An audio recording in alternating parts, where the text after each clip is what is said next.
বাংলাদেশ ইসলামী ছাত্র শিবিরকে সন্ত্রাসী সংগঠন হিসেবে আখ্যায়িত করায় ঢাকা বিশ্ববিদ্যালয়ের পদার্থবিজ্ঞান বিভাগের অধ্যাপক ডক্টর কামরুল হাসান মামুনের বিরুদ্ধে আইনি নোটিশ পাঠিয়েছে ছাত্র শিবির।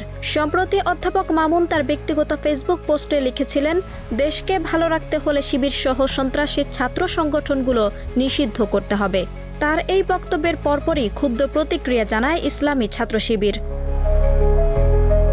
ছাত্র শিবিরের দাবি, অধ্যাপক মামুনের এ মন্তব্য সম্পূর্ণ অসত্য, উদ্দেশ্যপ্রণোদিত এবং তাদের সংগঠনের সুনাম ক্ষুণ্ণ করার ষড়যন্ত্রের অংশ। নোটিশে বলা হয়েছে, এমন বক্তব্য মানহানিকর ও জনমনে বিভ্রান্তি সৃষ্টিকারী। সংগঠনটি আরও জানায়, ইসলামী ছাত্র শিবির কখনো কোনো সন্ত্রাসী কর্মকাণ্ডে জড়িত নয়, বরং তারা আদর্শ শিক্ষার্থী গড়ে তোলার মহান লক্ষ্য নিয়ে কাজ করছে। লিগ্যাল নোটিশে ৪৮ ঘণ্টার মধ্যে প্রকাশ্যে ক্ষমা না চাইলে অধ্যাপক কামরুল হাসান মামুনের বিরুদ্ধে কঠোর আইনি ব্যবস্থা নেওয়ার হুঁশিয়ারি দেওয়া হয়েছে। এ ঘটনায় ঢাকা বিশ্ববিদ্যালয় সহ দেশের শিক্ষা অঙ্গনে ব্যাপক চাঞ্চল্যের সৃষ্টি করেছে। এখন সবার নজর অধ্যাপক মামুনের দিকে।